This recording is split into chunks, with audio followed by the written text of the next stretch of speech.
I hope.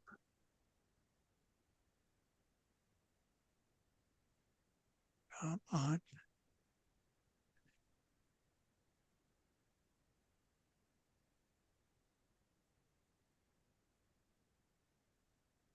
Mark, it looked like it did go live. Mm. Did you get, oh, good. You got a prompt. Hmm. Oh, good. It's muted. Okay. To continue. Our beliefs are based around scientific, philosophical, and religious principles of Spiritism. As a manual, the spirit mentor of Chico Xavier taught us knowledge and love are the wings for our spiritual evolution. That is the reason why our services are divided into two parts. First, we always have someone speaking and sharing findings from qualified mediums and spirits. It is important that you actively listen and participate if you choose, since your mentor is already supporting you and your needs while you are going to be hearing the insights from the speaker. Carrying and working these reflections for this coming week is what will really sustain the energy you are receiving today. And then the second part of our service is a hands-on healing pass where your mentor will be working with the BSH mediums and benefactors for you to receive the healing energies. And there it is. I'm going to now share wherever it is. This is our weekly schedule of activities. And in the far right column, you see Sunday. We are now in this 10 a.m. Pacific time spiritual education and healing passes session. Tonight at 6 p.m., like every night, we have a daily prayer, a very short, brief opportunity to individually or collectively be in prayer or whatever it is you choose. At 6:30, hosted by Divine Light, the book And Life Goes On will continue its study. This has been a fascinating time reading this particular book as we get closer to the end of it. On Monday nights, we have after prayer, a 6:30 internal session. Begins with an hour of education, which others can learn on the subject of mediumship. And then we will actually be practicing some mediumship-based exercises. And that's by special invitation only. On Tuesday nights after prayer, Divine Light again hosts a book study, and the book is The Initiation into Spiritism. It's a very good beginning book for those who are getting introduced for the first time or reintroduced to Spiritist principles. On Wednesday in the afternoon, there's an opportunity for individual fraternal assistance. If you have the need, just drop a comment into the chat session here and someone will return a message to you. At 6:30, we have another book study on personal transformation. And the same on Thursday after the prayer at 6:30, which is the book Living Spring. Also, once a month on the Thursday, the second Thursday of each month, we do our best to meet in person. And that is this coming week, correct? And it's going to be It'll be at my house. ah, at Juicy's, Yeah. at Regina's. Okay. Boy, I missed that in-person stuff back there. Let's see. Okay, we now move to our speaker.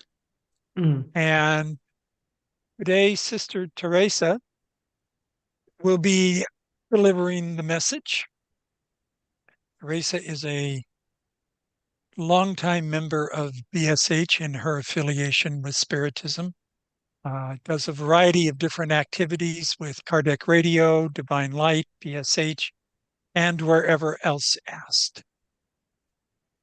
She can fill in, I'm sure, with more about her bio if she chooses. She is a physical therapist by professional trade, living in Connecticut. Oh, I'm sorry, Vermont. And so I'll turn this over to you, Teresa. Thank you, Mark. Do you have to stop sharing or can I share on? You can share over me now. Okay, thank you. Good morning, everybody. And thank you, big thank you to BSH for giving me this opportunity to research and better understand the vital principle. And we are studying the Spirits book, and the vital principle is, I believe it's in the first part of the book, it's chapter 4, and it's questions 60 to 67. I will say that these questions, this topic is somewhat challenging, and from my perspective, it allows or encourages more questions than it does answers. So I want to first just kind of have a little bit of a disclaimer here. And I thought I would do this by us looking at the Spirits book. And this is part 1, chapter 2, where the knowledge of the origin of things. And, this is 17 to 20, where Kardec asked the questions to the good spirits on high.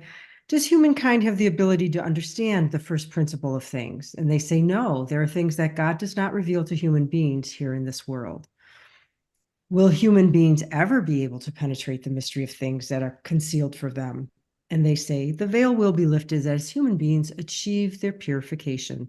But to understand certain things, they need faculties they do not yet possess. And can humankind penetrate some of the secrets of nature through scientific investigations and research? And they tell us that science is a means of development for human beings, but they cannot surpass the limits set by God. Maybe I should have left it how it was. And then they say, through means other than scientific investigation, is humankind able to receive communications of a higher order than that transcend human senses? And they say, yes, when God deems it useful, God reveals to human beings what science is incapable of teaching them. So I just wanted to remind us of these answers as we go into this chapter, these questions, because I feel like this is a topic that I don't think there's a full grasp. I realize many of you here have been studying Spiritism longer than I have.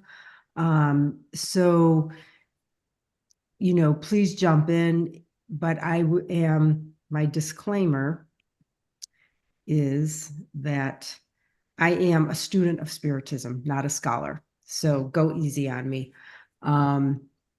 But we will jump right into it. And now, this is Louise Lima. And I think this is a good place, I feel, to start. And the reason why, we're only going to listen to like a 10-minute section of this presentation he did. And I don't think he did this presentation to BSH, but it was on Kardec Radio. And I think this kind of gives us a bigger picture of the involvement of the vital principle. So I hope it will be helpful. I found it to be helpful for me. And I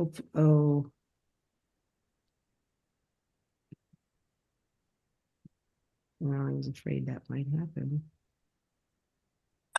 We lost the link.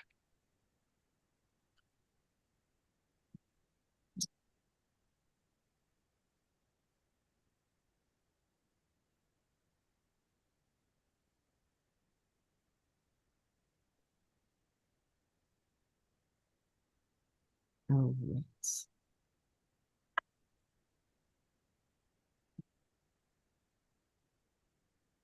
Oh, here it is. Okay, like I said, we're not going to watch the whole thing. Which is the creator. Okay, so God, as defined by Spiritism, this is important, as defined by Spiritism, not by any other belief system. Otherwise, things will not match. So God is defined by spiritism, is this supreme intelligence and and the first cause of all things, which we are going to detail more on a different life. Today, that's not the point. From God, two things emanate. Two things emanate. And you see here on your screen. One of them is called spiritual principle. The word principle means something that is about to be ready or it's potentially available, something along those lines. For example, a seed to the tree is a principle. The tree is not in there all formed and big and nothing, but potentially it is in there. That's what the word principle entails here. So spiritual principle. So from here, with some sort of development, spirits are going to come out from this seed. Okay, we're going by analogy. So from God, two things emanate. This is one of them, spiritual principle, and the other is what we call the universal cosmic fluid, which it's going to be a separate live altogether to explain this. But for now, it's one of the God's emanations. This universal cosmic fluid, we also call it material principle because it contains all the seeds, let's use the word seeds, of anything that one day can potentially be matter. It's not matter as we know yet, but it could be. It has to go through some transformations. But that's why we call material principle. So in short, so far, we have seen that from God, there are two things that emanate: spiritual principle, material principle. Everything in creation, everything, 100% of the creation exists because the spiritual principle interacts with the material principle. And you can see here, looking at the visual, at the graphic, they are completely independent. There is no common point, common traces. There's no intersection between the two squares or rectangles because they are completely 100% independent. Now, the spiritual principle is going to act upon the material principle to form things. That's how creation, everything in creation comes about. How is that done? In simple words, because we just want to get to spirit and matter. The spiritual principle has to learn how to manipulate, operate, and use the most basic elements of the material principle. So for a very long time, we thought that the minimum piece, the minimum element of the material principle was the atom. Turns out the atom today is this gigantic thing because we know that the atom is formed of, by electrons, protons, neutrons, which have subparticles, and it goes on and on and on. So the spiritual principle to interact with the material principle has to learn how to do that at its very basic level. It cannot start from the atom because the atom now, we know it's not the minimum basic element. So you will have to learn how to interact with the basic elements of the material principle. To our knowledge, scientific knowledge today that we know of, they are quarks, leptons, bosons, hadrons, there's a bunch of them. I'm sure in the future we're going to find out that these guys are also gigantic. There's subparticles to these ones. So for now, based on scientific knowledge, these are supposed to be the minimum, the basic, very basic particles of the material principle. So the spiritual principle has to develop this, just like if you give a set of Lego toys to a child, on the first day, they're not going to be able to do anything. They're going to get the pieces put on their mouth. They're going to throw away because they don't know what to do with them. With time, they're gonna figure out that, you know, one little piece can join another little piece, and it goes from there. It's a little bit of trial and error. Same thing here. So when the spiritual principle is good enough in handling the basic particles, it goes to the next level. So now you can manipulate quarks and leptons and bosons and hadrons and all of those things to form electrons, protons, and neutrons. When it learns how to do that, now we can go to the next level, which is use those three particles to form atoms. And then learning atoms, it can combine atoms to form molecules. And then it can combine molecules to form minerals. That's how the entire mineral kingdom is born. So you see, so far, and this is a long process, but so far we have not spoken anything about life. There's no living being here. Now the next level is the spiritual principle has to develop the ability to infuse life into these elements, minerals. When it learns that, which is called the vital principle, which is part of the material principle, it's embedded in there somewhere, somehow. It's not the point today. When it learns how to use the vital principle to infuse life into inert matter, then we don't call that spiritual principle anymore. It's kind of, it graduated, it got a diploma, if you will. And it just gets a different name to differentiate things. If we use the same name for something that is very basic up here or very, very advanced over here, it gets complicated. Vocabulary won't tell us the whole story. So we change the name after, quote, please, graduation, right? And we call intelligent principle. So the intelligent principle, it ties into life, beings, living things. And it will use the vital principle, and it will continue to interact with the material principle to form more complicated things, not only atoms and molecules like it was before. It will be able to form the entire plant's kingdom. And it will continue learning and developing to form the next level up, which is the entire animal kingdom. We're not discussing this in details because that's part of another discussion on evolution. That's not today's approach. We just need to contextualize everything here. So when the intelligent principle then has advanced so much that it can form life in the way that you see here on the screen, you will get to its next level. You will get a second diploma, if you will. You will graduate to the third level, which is the spirit.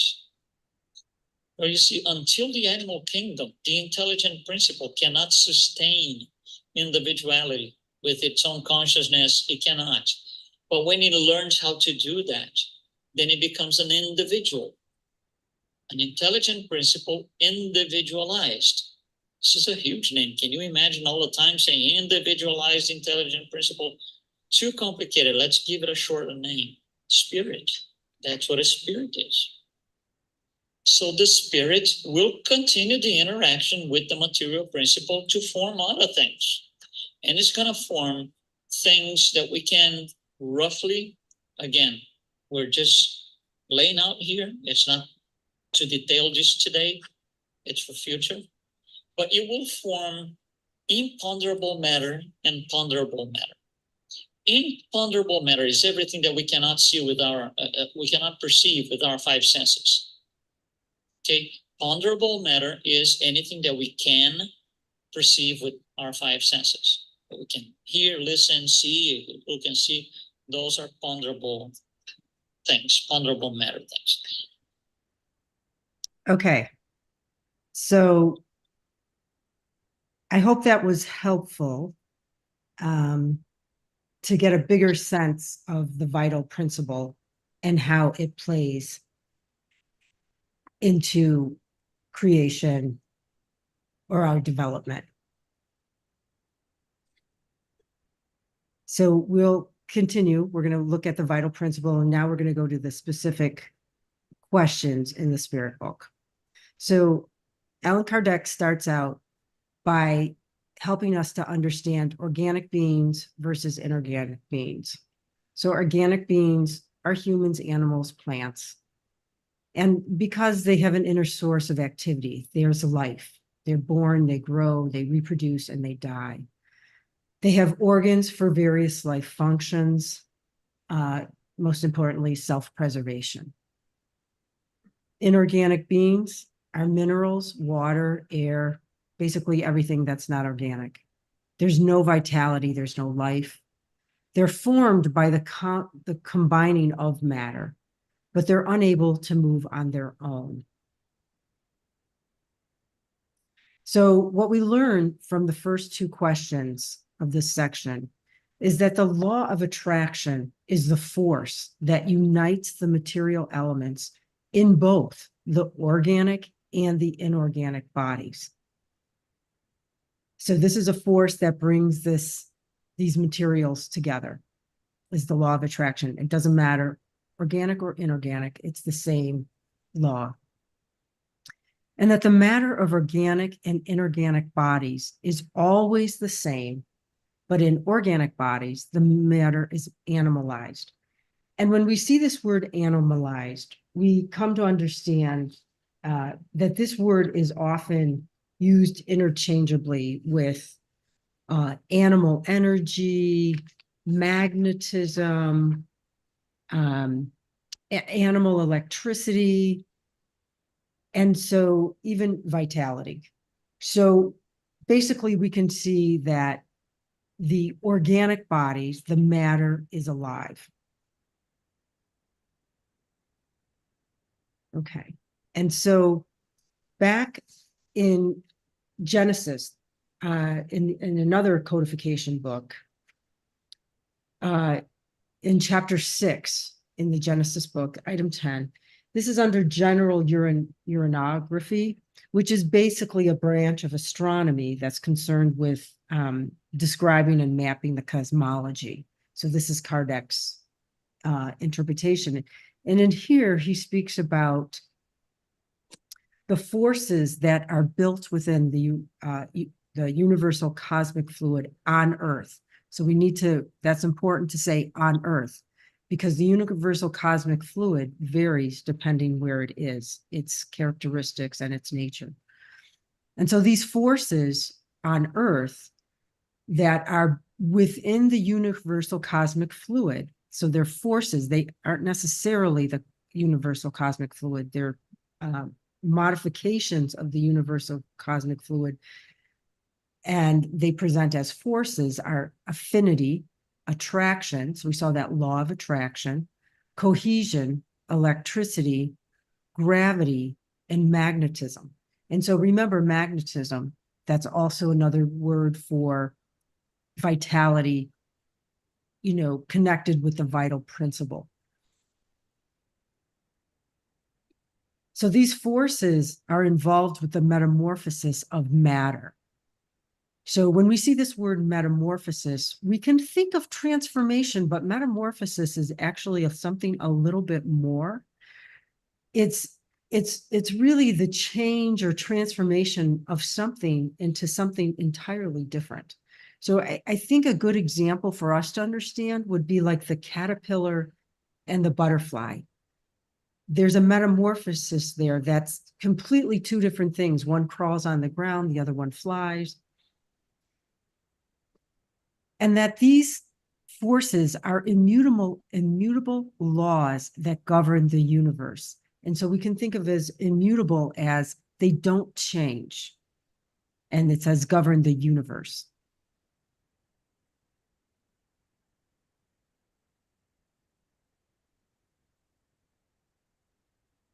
So in chapter 10, in Genesis, and this is entitled Organic Genesis, so it's the Kardec's explanation of the origin of life.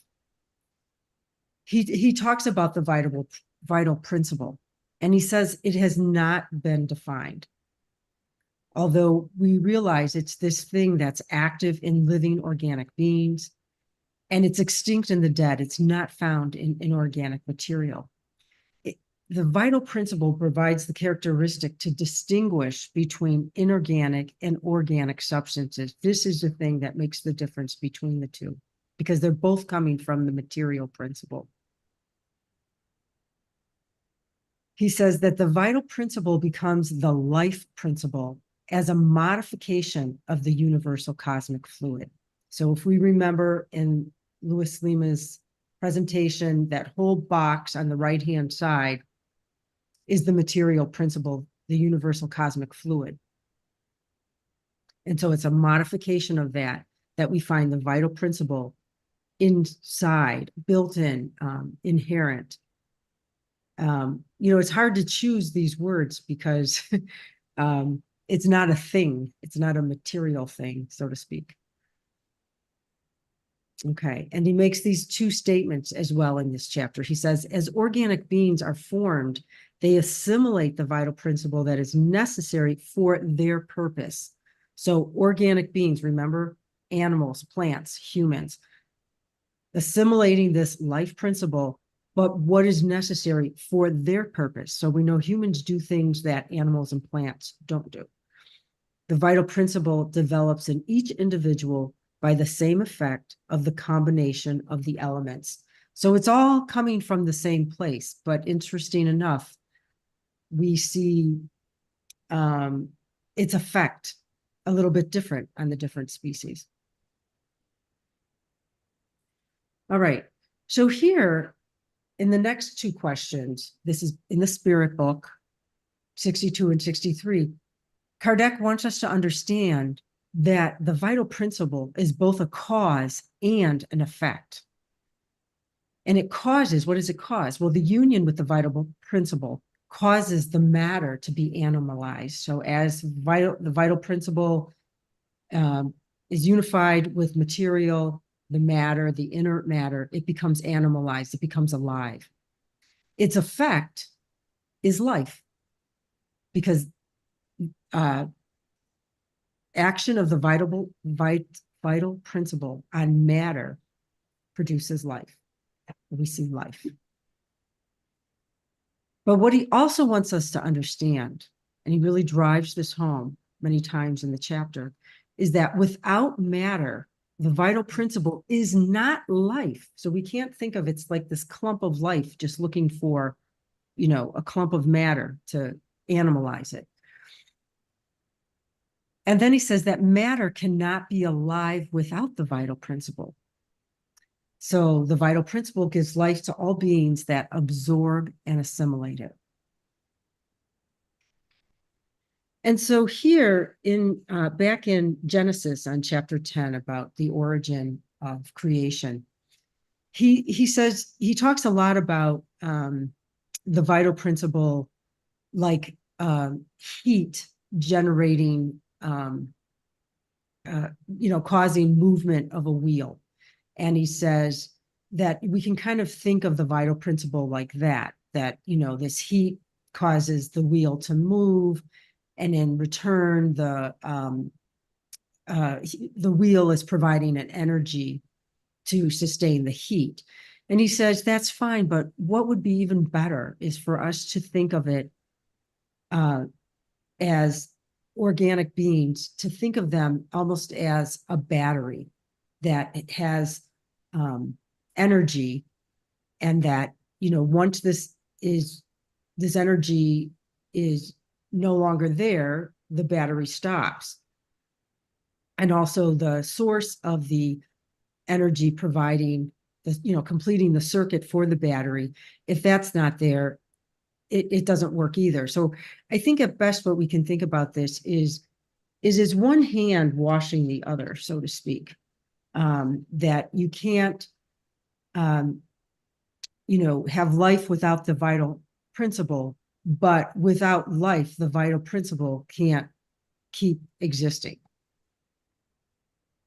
All right. So when we go to question and answer number 64, and again, we're back in the Spirit's book on the vital principle, he says that spirit and matter are two elements comprising the universe. And Louis Lima described that very well in his video.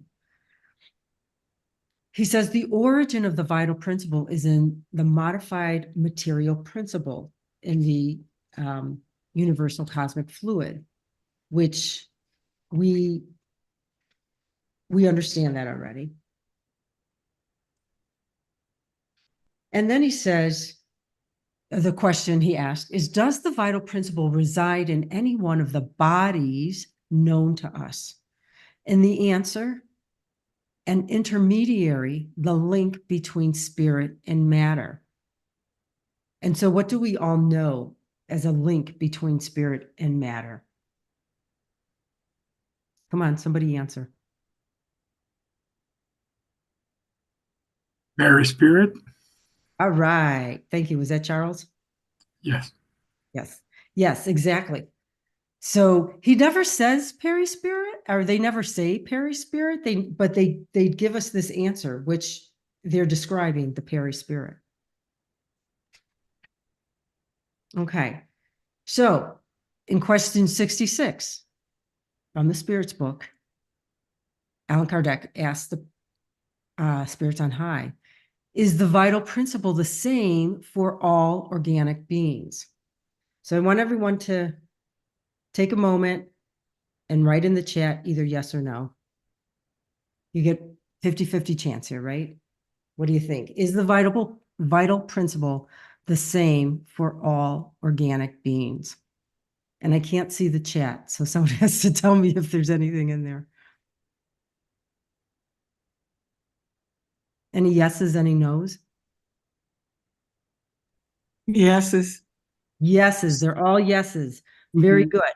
So you got it 50% right. No matter what you would have said, you would have got it 50% right, because yes, it is, but it's modified according to each species.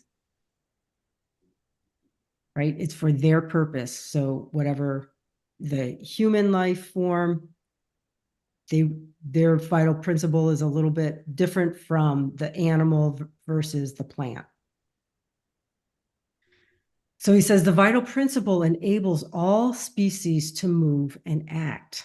This is the spirits on high. The vital principle distinguishes organic beings from inert matter because movement of matter per se is not life. Matter is moved. It does not produce movement by itself. So inert matter he's talking about is moved. It's not moved by itself. So we think about that even when we see water moving, it's not because the water jumps up and move. Either there's a decline that's making the water run downhill, or there's a rock in the way that's obstructing and the water goes around, but it doesn't in and of itself move. Okay, so question 67, last one. He gives us some more facts about the answers, question and answers give us more facts about the vital principle. The vital principle is the motive force behind all organic bodies. I think we can all understand that, right? It's the thing that gives the life. The vital principle gives impulse to the organs. However, the action of the organs reciprocally maintain and develop the vital principle. So there's that two hands washing. Vitality is an attribute of the vital principle. However, vitality develops only as the body develops. So here again, it's spirit and matter constantly working together. Vitality is in a latent state whenever the vital principle is not united with a body. And that makes sense, right? So I don't know if anybody has any comments they would like to make, but please feel free. I can't see anybody, so jump in. So I put this up here. Question. Oh, okay. Trees are have the vital, and some people can talk to the trees, and the trees respond, they move, Mhm. they answer the question asked. You said that certain items don't have movement. Does it make sense? Okay, so you're saying, let me make sure I understand your comment question, is that there are trees move and people can talk to trees, so therefore, this isn't in alignment with what I just said, but he's talking about inert matter. So he's not talking about matter that has life. So trees are big plants, right? They have life.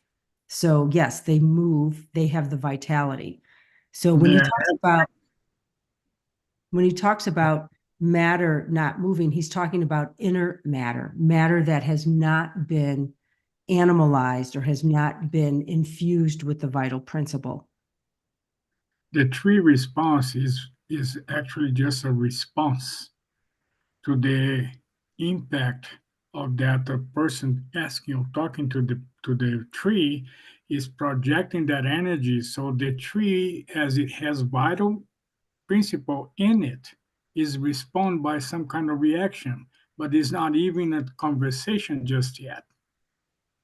Yeah, but trees are plants, so they are vitalized. Yes, So, that's yes. what I'm saying. Yes, thank you. And so I think to the gentleman, I'm sorry, again, I can't see. Definitely. Yeah, that when we talk about matter not moving, the spirits on high are referencing inert matter that has not been vitalized with the vital principle. So like a rock, crystals. Well, let's expand on that. When you take an object, solid object like a rock or an animate object, that object already receives the memories that can be assessed by a spiritualized individual at some point. So the rocks register memories that is projected in it. That is described on the medium's book. Yes, okay, but the rock is not going to pick itself up and Of course not. no, right. So this is what I think this is also a good thing for us to consider when we remember the levitating tables, that they are inert matter. So there had to be a force behind them that caused that movement. It was not the force of the table itself because it is not vitalized, but it was the force behind it, that's the spirits working behind it that vitalized the table to move the energy. So Yeah. I think for simplicity for this presentation, all that we need to understand is inert matter. So, any kind of matter that isn't alive will not move on its own.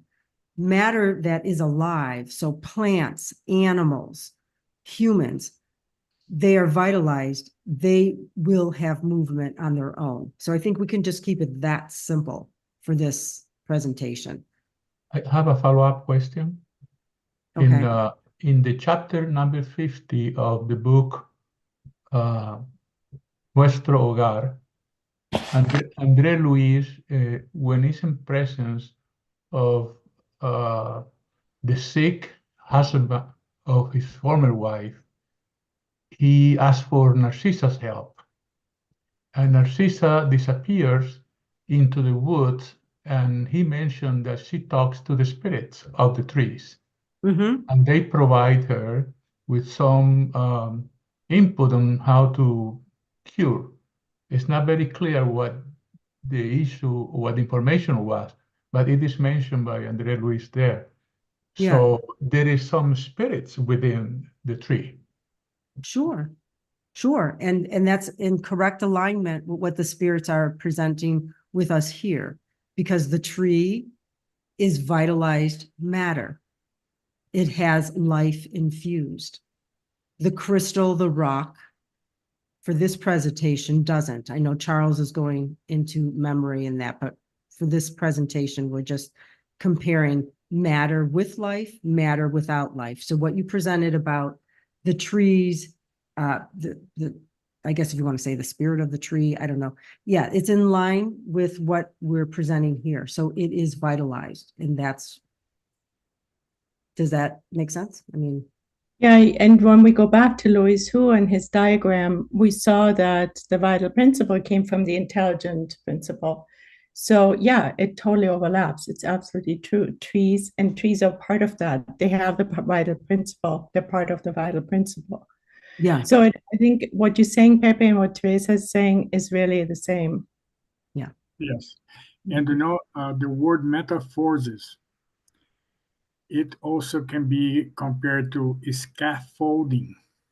Metaphorsis is the process that you are at one state, and when you scaffold to the next state, that transition is the process of vitalization. Yes, thank you. I once, when I was attending a Spiritist Center in person and I was at a lecture, I once asked, could we follow, like, a spiritual principle, like follow it, through all its, changes? And they said no, because as it's one thing, then it becomes another thing. It's not the same thing as it metamorphosizes or whatever. So it's not even like you talk about a pickle, like a cucumber becoming a pickle. It's true, they're really not the same thing, but if you broke down the composition, they would be the same thing. Where with metamorphosis, it can be really totally different things. And I just wanted to correct one thing that Sunshine said, is because the vital principle does not come from the intelligent principle. The vital principle is inherent in the material principle. But as the spiritual principle becomes more knowledgeable and knows how to use the vital principle, it kind of, what Louis Lima was saying, then the spiritual principle becomes more individualized, and it is then the intelligent principle. So I just wanted to say we should really think of the vital principle as inherent in the universal cosmic fluid, in the material principle side of the screen, if you remember Louis's presentation. Okay. I would, Next presentation that follows this, questions 71 to 75, we'll get into the intelligence part. But I have to say that I have had the opportunity and the experience to communicate with trees as well. It's astounding when we allow ourselves to be in union with plant life. There's communication that does occur. I don't have all the answers for how that actually occurs. And that also makes me question plants. Do they have the intelligence principle or not? And as we know, there is more to be unveiled to us as we, as spirits, go through our evolution. So maybe there is more to come. Maybe be here and incarnation on Earth, or in more elevated planets as we elevate ourselves too. Yeah. So the intelligent principle, it has learned how to infuse the vital principle into matter. So that's how that matter becomes materialized. And so it's just for our learning, because there's no clear label, it's not like we get labeled like, oh, now you're the intelligent principle. But it's just for our learning to know that once the spiritual principle is able to infuse life, it is then referred to as the intelligent principle. so So I would Right. just like to add one more biological perspective on trees. mhm. Science is now catching up. They now have meters with the standard alligator clips attached to various plants, trees, etc. And they monitor them over successive 24-hour periods. And the 24-hour periods are critical because of sunshine. You know, those plants exist because of light source. Those plants morph every 24 hours because of the light source. The most active energy waves are produced in the early morning hours after they've been dormant, and now they're coming to life with sunshine. It's when their root systems go deeper and wider, looking for water. It's when the energy is taking place. Thank you. I just want to say that we shouldn't be surprised about people, communicating with trees and plants, because remember, they're vitalized. There is a light, they have a life force. And so there's even been studies where they've put plants in a room and had someone come in and very angrily beat up one of the plants, like rip it apart. And they had sensors on the other plants. And so then they had the line of people walk through the room. And as soon as that person who had beat up the plant, like ripped it apart, came near them, those sensors went off. So it's like those plants knew they had this intelligent, force, to whatever extent. So I think we shouldn't be surprised about people communicating with trees, or, what Mark shared. The trees are plants. They are infused with this vital principle. Yes, they have the life force. The study of water of Emoto Matsuru is an explanation for that. I mean, when you pray for water, the water reacts to it. Mhm. So that's intelligence involvement. Yeah, interesting. Thank you. Good point. So thank you, Teresa, for bringing this nice delivery message to us. I'm not finished yet. I want to go to the first question. Is the human available to understand the first principle of things? And here, of course, I don't see that we are unable, because we are observer. When so long that we are the observer, we cannot see the truth, the principle. But from the other side, in Christianity, we say, or in the other religion, the same is we are in God, and God is in us. And when we go to superb intelligent is God. When we transfer ourselves, when we join us to this super intelligent, then we can see, we will be able to understand the first principle of things. That is like a drop of water. So long the water is out of the ocean, is only something. But when it goes to the ocean, is the ocean. All movement of waves in the ocean, he can, and the drop can understand too. When we put a sand in the rock in the water, all the molecule, all the things in the ocean, they can feel that. So are we. The question is, we should try to understand that we are not separated, all the things in the world. And when we go to the reality today, as the Mark said, this energy that we get, then we can understand everything.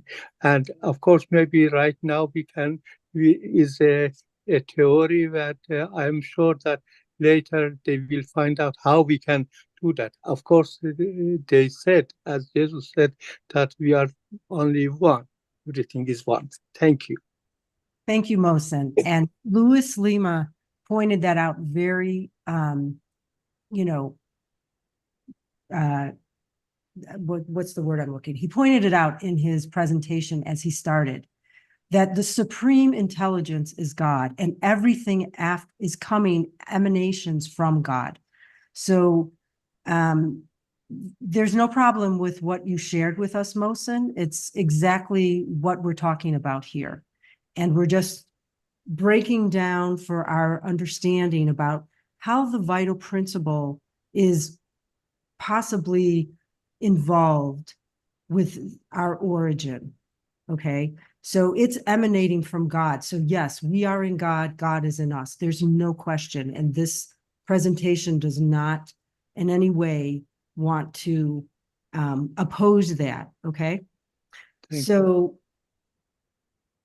and these are the answers from the Spirits book, from the Spirits on High that Kardec was speaking to, or with the mediums. So this picture here, the only thing I wanted to bring to light with this slide was the idea that one hand washing the other, in that the vital principle is that stimulus, it's that spark that kind of ignites the organs of our body. And as the organs develop and they work, they function, they're kind of developing the vital principle. So it's that two hands washing each other. So we shouldn't be surprised, because this is always seen in nature, just like here. The plants release oxygen, the animals consume the oxygen, they release carbon dioxide, the plants consume. So it's this cyclic thing, this symbiosis in a way. I think also what's interesting at the top, where it says, in nature, there's no such thing as waste. Every single atom of matter is conserved. Recycling indefinitely. Substances change form or move from one type of molecule to another, but never disappear. So even though this slide has nothing to do with the vital principle per se, I think we can also think about the vital principle in that way, that it is a part of nature. It's going to be indefinite, and it is not going to disappear. Okay, so then we go back to chapter 10 in Genesis. And again, this is where Kardec's talking about the origin of life. And he pretty much is saying to us that here's the makeup of a human body. However, if you find these components, these elements, and you put them together, you're not going to come up with a human being, because the vital principle modifies the molecular composition of an inorganic body, so this inert body that has no life, and it gives it special properties. Chemical composition of the body after death cannot be reconstructed, because the cause, the vital principle, no longer exists. So the effect, life, cannot be reproduced. So again, you take all these elements and you stir them up and whatever, put them in the oven, bake them twice, you're not going to get a human being, because the missing piece is the vital principle. So you're not going to get life. You're not going to get a plant. You're not going to get life. Okay. So again, just to drive this point home, the activity of the vital principle is maintained during life by the activity of the organs. When this activity stops, so when the organs stop, death occurs and the vital principle is extinguished. After death, now this does not come from the codification, this comes from a website, explorespiritism.com, this last box. They talk about after death, the physical matter decomposes and becomes part of other bodies. The physical matter decomposes. The vital principle returns to the general mass of the universal cosmic fluid. So remember, it's inherent in there, and there it returns. Now, the reserves of vital fluid, so this does not necessarily mean after death, but the reserves of vital fluid, so we can imagine in the organs, the perispirit, it can be either exhausted, absorbed, assimilated by substances that contain it. So I'm thinking the organs, the perispirit, and it can be transmitted from one person to another. So we know this is what's happening in passes. Okay, Allan Kardec talks about substituting a healthy molecule for an unhealthy molecule. I also wonder about the absorbed and assimilated by substances that contain it, if that might have something to do with vampires, discarnate spirits who want to, feed off of the vital fluid. And that's why it's very important that spirits are protected at the time of death. And this is one of the reasons, because vampires will often want to go after any of the fluid that's left over. So they can kind of, I don't know, I think they kind of get a hit, like on some connecting with physical matter. So we're finished with the spirits book. That's what they had to tell us about the vital principle. But I wanted to bring in this book by Jacob Mello, Past Giver's Manual. It's a beautiful book, and I'd like to go back and read it myself. A lot of information in there. And he too says that in the field of the universal cosmic fluid resides fluid that gives rise to vitality. So this is the vital principle. It drives the vital fluids that circulate through the inorganic matter, the matter without life, giving life to it. The vital principle represents the highest range of frequency within the vital fluid, thus serving as a point of exchange between the material and spiritual zones. And he gives us this great image to help us see this intermediary, or see the peri-spirit, see how they connect. And so we can really understand here, just like we've learned from Emmanuel in Thought and Life, how the mental field, our thoughts, our vibrations that we are emitting are going to have an effect on our vital fluids, and how this vital field, there's the interconnection with the peri-spirit. Because remember, the spirit cannot act on matter alone. It needs an intermediary, which is the peri-spirit.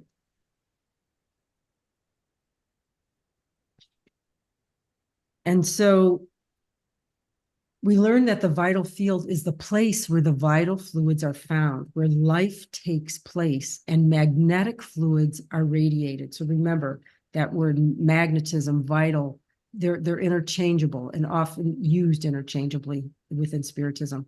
And we see the aura being produced. And then the vital fluids are manipulated in the cases of cures and in the transmission of vibrations from one being to another. And we know this as passes when we go to a Spiritist center in person. And so I think this helps us understand too why Jesus was such a strong healer, because his vital fluids were of the highest vibrations, and he was just so full of benevolence and goodwill towards everyone that, anybody walking past him, around him, was feeling some healing. And then we have, again, the reminder from Jacob Mello that there are two regions in the human bodies that create fluids. You have your organs and also the peri-spirit. And we know this in our peri-spirit, these vital centers of forces known as the chakras.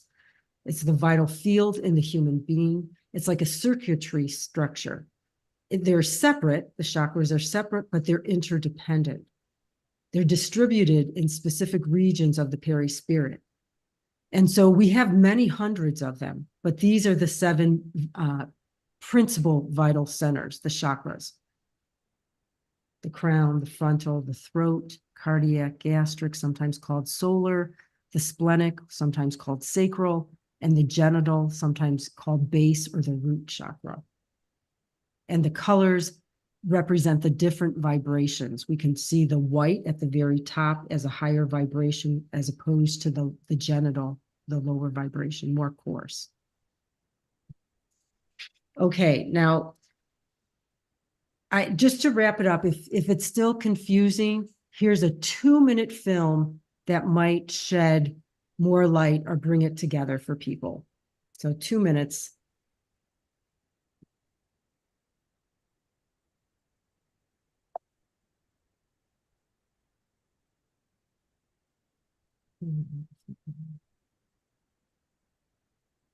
What are the necessary elements for life to happen? What is similar and what is different across the kingdoms of life? Some answers can be found by studying the vital principle. So let's get started.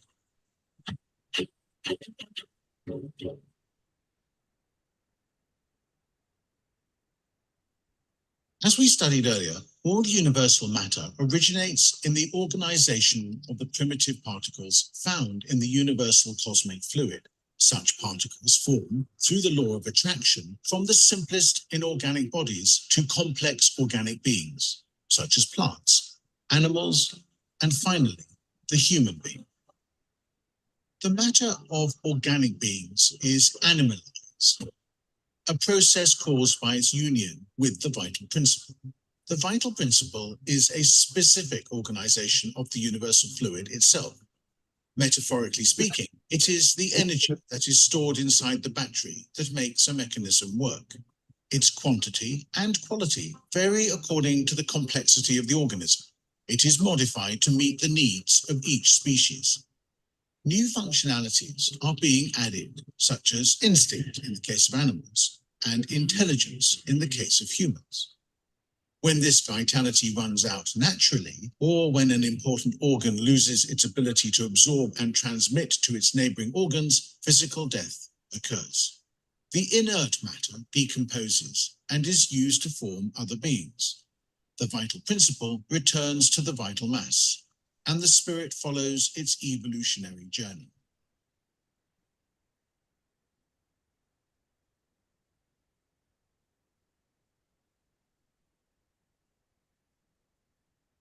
Okay, so that was it. I hope we all are experts in the vital principle now.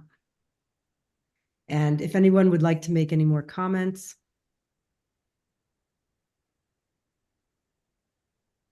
Yes, I do. Teresa, thank you so much. What a class. It really shows that you're a really good student. Appreciate that very much. I just want to say one thing, perhaps in defense of the vampires. That vampires are also our brothers and sisters. Good point. Okay, and that they exert a function in this process of transformation. And just remember, those that, let's say, landed as a victim of those is because that's where your heart was.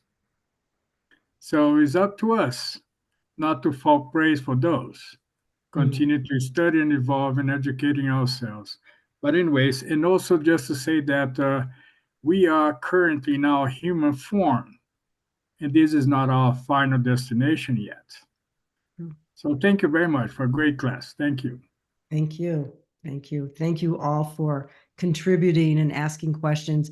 It's a challenging, like I said, it evokes more questions than it does answers in my perspective. But all I can say is I don't know that I understand it 100%, but I think each time reviewing, it's made a little bit more sense to me. So I'm sure next time you review this material, it will make more sense.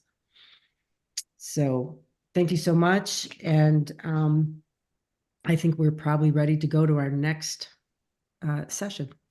I have to agree. The more we see this and the more we go over it, the more it becomes easier to understand, and you keep each time you grasp a little bit more of how it fits in your own personal universe, you know. But I commend you. This is a very good job, and Luis Lima is an excellent illustrator. You know, very good. No, I thought, why? I did ask his permission, by the way. He knows I used it, so he's aware of it, and he gave his permission. But I thought, you know, he's already done a great job. I don't need to reinvent the wheel. So yeah, but still, it's for each person needs to do it for themselves to help themselves and also teach others. So it doesn't matter who did it before us, you know. It matters to keep it moving and to validate who's ever giving it to keep moving it as well, because it takes a lot to remember a lot of these things and the components that interact with it, you know. So I'm thankful that you did it. Thank you very much. You're welcome. Okay, I'm going to stop the you, Teresa. recording. We're going to take a 3